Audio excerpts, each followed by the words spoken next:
दोस्तों नमस्कार। आज की कहानी दिल दहला देने वाली कहानी है। एक गांव में एक जाना माना आश्रम था। उस आश्रम के पास वैसे तो आम दिनों में काफी सन्नाटा रहता है, लेकिन एक दिन उस आश्रम के पास बहुत ढेर सारे लोगों की भीड़ इकट्ठा थी। और भीड़ की वजह थी कि उस आश्रम के पीछे ठीक आश्रम की दीवार से सटकर मजदूरों द्वारा खुदाई का काम चल रहा था। और यह खुदाई कोई आम खुदाई नहीं थी, बल्कि इस खुदाई का मेन पर्पस था 1 लाख की तलाश, जो पुलिस द्वारा करवाई जा रही थी। और यहाँ पर एक दो नहीं बल्कि पुलिस का पूरा लवाजमा मौजूद था। पुलिस की निगरानी में ही वहाँ गड्ढा खोदा जा रहा था। एसपी, डीएसपी सभी पुलिस मौजूद थे। इस निकलने वाले लाश का इंतजार कर रहे थे। मिट्टी पर लगातार गड़े करते जा रहे थे। और फिर देखते ही देखते वह मंजर भी सामने आता है जिसके लिए ये सब कुछ हो रहा था। आश्रम के पीछे लगभग 7 फीट गहरे गड्ढे से आखिरकार उस गड्ढा से एक सड़ी गली लाश बाहर निकाली जाती है। लाश की हालत इतनी खराब थी कि पहली नजर में देखकर उसकी पहचान कर पाना तो दूर, ये पता नहीं चल पा रहा था कि ये बॉडी मेल की है या फीमेल की। तो आखिर लाश किसकी थी और इसे गांव में रिहायशी इलाके के एक आश्रम के इतने करीब क्यों दफनाया गया था? यकीन यह मामला किसी आम मौत का नहीं, बल्कि साजिश के तहत की गई हत्या का था।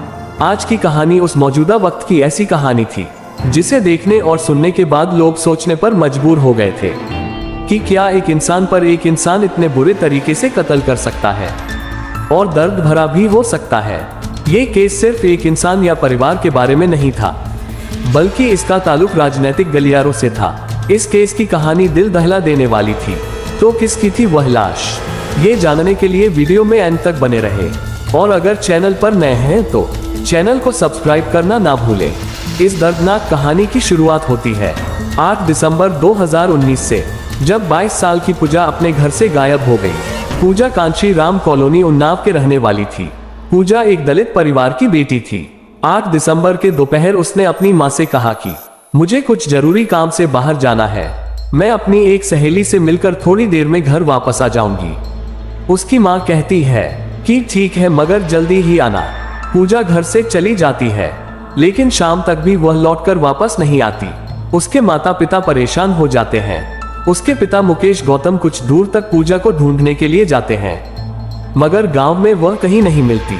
इसके बाद पूजा के माँ बाप Kanchi Ram colony police station पहुंचे, मगर पुलिस के व्यवहार तो देखिए, गुमशुदगी की रिपोर्ट तक दर्ज नहीं कर रही थी। उनका कहना था कि तुम्हारी लड़की बाली है, किसी से अफेयर रहा होगा, उसी के साथ भाग गई होगी। पूजा के माँ बाप पुलिस के सामने बहुत गिड़गिड़ाते हैं, पुलिस से रिक्वेस्ट करते हैं। वे कहते हैं कि साहब हमारी बेटी का पता लगाए, पता नहीं किस हाल में होगी। और बहुत गिड़गिड़ाने और हाथ पैर जोड़ने के बाद पुलिस उनके कहने पर पूजा के गुमशुदगी की रिपोर्ट दर्ज तो कर लेती है, लेकिन सिर्फ नाम के लिए। इसके आगे पुलिस पूजा को ढूंढने के लिए कोई कार्रवाई नहीं करती। पुलिस ने इस मामले को ठंडे बस्ते में डाल दिया। पूजा के घर वाले पूजा को जगह जगह ढूंढने की फरियाद करते रहे, गांव में अपने हिसाब से पता करते रहे। और इस कोशिश में पूजा की मां कल्याणी देवी को पता चला कि पूजा उस दिन दिव्य आनंद आश्रम की तरफ जाते हुए दिखाई दी थी। वह भागकर आश्रम की ओर जाती है और वहां अपने बेटी को तलाश करती है। आश्रम की देखरेख करने वाले व्यक्ति ने आश्रम खोलकर दिखाया और कल्याणी से कहा कि तुम्हारी बेटी यहाँ कहीं नहीं है, अगर होती तो कहाँ जाती। उस आश्रम के पास 3 मंजिला कोठी भू थी जो बंद थी। जब कल्याणी ने उस कोठी को खोलने के लिए कहा तो उसे नहीं खोला गया और उससे कहा गया कि इस कोठी से तुम्हारी बेटी का कोई मतलब नहीं है, इस कोठी पर मुकदमा चल रहा है, इसे खोला नहीं जा सकता। कल्याणी बहुत गिड़गिड़ाती है। पता नहीं क्यों उसे ऐसा लग रहा था कि होना हो उसके बेटी पूजा को इसी कोठी में रखा गया हो। और ऐसा सोचने की एक वजह थी, पूजा की मां कल्याणी देवी को पता था कि उसकी बेटी की गुमशुदगी में राजोल सिंह नाम के एक व्यक्ति का हाथ है। राजोल कोई मामूली व्यक्ति नहीं था, बल्कि वह सूबे की समाजवादी पार्टी की सरकार में मंत्री रहे दिवंगत फतेह बहादुर सिंह का बेटा था। और उसी के पिता आश्रम बनवाया था जिसमें कल्याणी देवी अपने बेटी को तलाश कर रही थी। जब कल्याणी देवी को आश्रम में बनी 3 मंजिला कोठी को खोलकर नहीं दिखाई गई तो उसे शक हुआ और उसने तुरंत थाने में फोन लगाया, पूरा मामला पुलिस को बताया। लेकिन ये सब सुनने के बाद उन्नाव पुलिस ने अपना फोन स्विच ऑफ कर लिया। उसके बाद कल्याणी देवी कोशिश करती रही, लेकिन उनका फोन नहीं रिसीव किया गया। पूजा के घर वाले मौजूद सभी अफसरों से अपने बेटी को ढूंढ लाने की गुहार लगाते रहे और बताते रहे कि हमारे बेटी के गुमशुदगी में पूर्व मंत्री के बेटे अरुण कुमार उर्फ राजा सिंह का हाथ है। लेकिन इतने पावरफुल आदमी पर हाथ डालना और तब पुलिस के लिए मुमकिन नहीं हुआ। पूजा के मां के कोशिशों और मशक्कतों के बाद आखिरकार 1 महीने के बाद 10 जनवरी 2022 को पुलिस ने इस सिलसिले में राजोल सिंह के खिलाफ अपहरण का मामला दर्ज किया। लेकिन मामला दर्ज करने के बावजूद भी पुलिस राजोल सिंह से पूछताछ करने से कतराते रहे। अब यह मामला गरमाने लगा। मीडिया और न्यूज़पेपरों के द्वारा यह मामला सबके सामने आने लगा। धीरे धीरे ही सही यह केस रफ्तार पकड़ने लगा और राजनीतिक गलियारों में भी कल्याणी देवी की आवाज गूंजने लगी, जिसके परिणाम स्वरूप 24 जनवरी 2022 को जब सपा अध्यक्ष और पूर्व मुख्यमंत्री अखिलेश यादव अपने काफिले के साथ उन्नाव पहुंचे, तब कल्याणी देवी ने अपनी जान की बाजी लगा दी। हारकर उस दिन अपनी बेटी को ढूंढ लाने के लिए उसने अखिलेश यादव की गाड़ी के आगे आत्महत्या करने की कोशिश की। पूजा की मां उनके काफिले के आगे कूद पड़ी। जैसे तैसे उन्हें संभाला गया और उन्हें तसल्ली दी गई। वह वहां चीखती रहीं और अपनी बेटी के कातिलों को पकड़ने और उन कातिलों पर सख्त से सख्त कार्रवाई करने की गुहार लगाती रही। अब जाकर इसके बाद पुलिस की नींद टूटी और उन पर दबाव बनाया गया। अब पुलिस ने राजौल सिंह को गिरफ्तार कर लिया, मगर इंसाफ इसके बावजूद भी नहीं मिला। कहने पर तो रजोला सिंह को गिरफ्तार पुलिस ने कर ली थी और उससे 8 घंटे की पूछताछ भी हुई, लेकिन ना तो पुलिस ने पूजा की गुमशुदगी का राज उगलवा सकी थी और ना ही उसके बारे में कोई जानकारी जुटा सकी। रजोला सिंह ने पुलिस से लड़की को वापस लाने के लिए 1 हफ्ते की मोहलत मांगी और पुलिस ने उसे 1 हफ्ते का टाइम भी दे दिया। लेकिन अब धीरे धीरे ही सही पुलिस पूजा के बारे में खोजने शुरू कर चुकी थी। इस सिलसिले में पुलिस ने पूजा की photo bus stand, railway station, बाजारों में सभी जगह सर्कुलेट करवाई। आसपास के थानों में उसके फोटो के साथ उसकी जानकारी भेजी गई और पूजा का पता करने की अपील की गई। इसी दौरान पुलिस ने राजोल सिंह और पूजा के मोबाइल की कॉल डिटेल निकलवाए और कॉल डिटेल से इशारा मिलने लगा, जिसके बारे में पूजा के घर वाले पहले दिन से ही पुलिस को कहते रहे थे। दोनों की कॉल डिटेल्स से पता चला कि दोनों में अक्सर लंबी लंबी बातचीत होती रहती थी, यानी पूजा और राजोल एक दूसरे के काफी करीब थे। पूजा की गुमशुदगी से राजोल सिंह का कुछ न कुछ कनेक्शन जरूर था। राजोल इसी जुर्म में गिरफ्तार होकर जेल भी चला गया, लेकिन पुलिस ने उसका मुंह नहीं खुलवा सकी। वह पुलिस को छकाता रहा।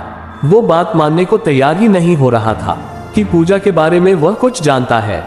हालांकि पुलिस को एक सीडीआर नंबर का पता चला, जो राजोल के ही एक दोस्त सूरज सिंह का था।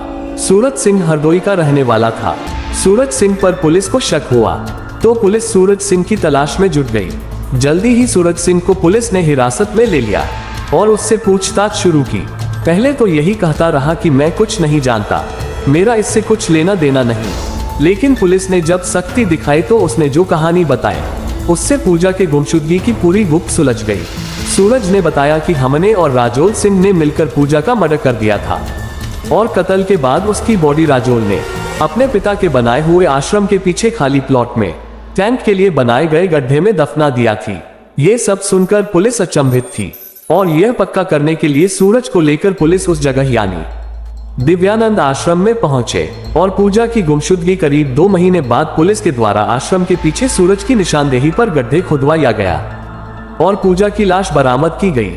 इसके बाद पुलिस ने लाश को पोस्टमार्टम के लिए भिजवा दिया और इसी के साथ खौफनाक कहानी और भी साफ हो गई। पोस्टमार्टम रिपोर्ट में पूजा के गला घोट जाने और सर पर किसी भारी चीज से वार किए जाने की पुष्टि हुई। फॉरेंसिक जांच में उसके गर्दन की हड्डी टूटी हुई होने के बाद भी सामने आई, जो अपने आप में उसके साथ हुई दरिंदगी का एक सबूत था। पुलिस के अनुसार राजोल ने 8 दिसंबर को पूजा को फोन करके अपने पास हरदोई ओवरब्रिज बुलाया था मिलने के लिए। दोनों के बीच रिश्तों में कुछ दिनों से कड़वाहट चल रही थी। राजोल ने उसे बहला फुसलाकर अपने भरोसे में लिया, अपने साथ लेकर आश्रम दिव्यानंद चला गया। इसी दौरान राजोल और पूजा की हाथापाई हो गई। इस समय वहां पर उन दोनों के अलावा सूरज सिंह भी मौजूद था। इस गुस्से में आकर राजोल सिंह ने पूजा को मारा पीटा, उसके सर पर डंडे से मारा। इसके बाद पूजा का गला घोंटकर उसकी हत्या कर दी गई। इन सब में राजोल सिंह के साथ सूरज सिंह भी शामिल था और उन्होंने पूजा की लाश आश्रम में ही छुपा दी। हालांकि इसके बाद लाश को ठिकाने लगाने के लिए उन्होंने कई घंटे इंतजार भी किया। जब गहरी रात हो गई, रात 3 बजे के करीब दोनों फिर से आश्रम पहुंचे। वहीं रात के अंधेरे में लाश को निकालकर आश्रम के पीछे बने गड्ढे में दफन कर दिया और दूसरे दिन मजदूरों से गड्ढे को पूरी तरह से बराबर करवा दिया, ताकि किसी को भी उस गड्ढे को देखकर शक ना हो। उधर पूजा के घर वाले लगातार अपने बेटी को ढूंढने के लिए फरियाद करते रहे। उन्होंने पुलिस को इस मामले में एक एंगलोल भी दिया था। परिवार ने बकायदा राजोल सिंह का नाम लेकर उस पर इल्जाम भी लगाए थे। लेकिन इतना सब कुछ हो जाने के बावजूद भी उन्नाव पुलिस ने इस मामले को सीरियस ले लिया और ना ही राजोल सिंह से सच उगलवा सकी। उससे पुलिस के सूत्रों के मुताबिक राजोल सिंह ने पूजा के साथ लगती बात तो कबूल कर ली थी, लेकिन कत्ल के मकसद के मेन वजह उसने पुलिस को साफ तौर पर कभी नहीं बताई और ना ही पुलिस ने उससे सच उगलवाने में कामयाब हो सकी। इसके बाद तो आलम सीओ की इस मामले लापरवाही के इल्जाम में आला अफसरों ने इसको अखिलेश पांडे को सस्पेंड कर दिया था। यानी फिलहाल पूजा की गुमशुदगी की पहेली सुलझ चुकी थी और कत्ल की बात सॉल्व हो चुकी थी। पुलिस ने कत्ल के मुजरिमों को भी पकड़ लिया था, मगर मौत की वजह यानी मोटी पर धुंध भी छाई रही। इस केस में एक माँ बाप लगातार न्याय की गुहार करते हुए 8 दिसंबर के बाद से ही अपनी बेटी की तलाश के लिए पुलिस से रिक्वेस्ट करते रहे। पूजा के पिता का कहना था कि जब वे लोग पहली बार आश्रम में गए थे, उन्हें तभी शक हुआ था, लेकिन पुलिस ने कोई कार्रवाई नहीं की। अगर उस 3 मंजिला इमारत का ताला तोड़कर उसकी छानबीन की जाती तो हमारी बेटी तभी मिल जाती, लेकिन पुलिस ने हमारी कोई मदद नहीं की। ऐसा देखा जाता कि छोटे अक्सर बड़े लोगों के खिलाफ शिकायत दर्ज करने से, उन पर एक्शन लेने से कतराते हैं। अगर सभी चाहते हैं, सभी चाहे कि जुर्म थम जाए, न्याय सटीक हो, तो हम सबको एक योग्य और कुशल भूमिका निभानी होगी। तो इस कहानी के बारे में अपनी राय कमेंट बॉक्स में जरूर बताएं। अगर कहानी पसंद आई हो तो एक लाइक जरूर करें। एक लाइक से हमारा हौसला बढ़ेगा। अगर चैनल पर नए होंगे तो चैनल को सब्सक्राइब कर लें। इस तरह आपराधिक घटनाओं को जानने के लिए हमारे चैनल पर आप बने रहें। मिलते हैं नेक्स्ट वीडियो में। अपना और अपने प्यारों का ख्याल रखें। धन्यवाद।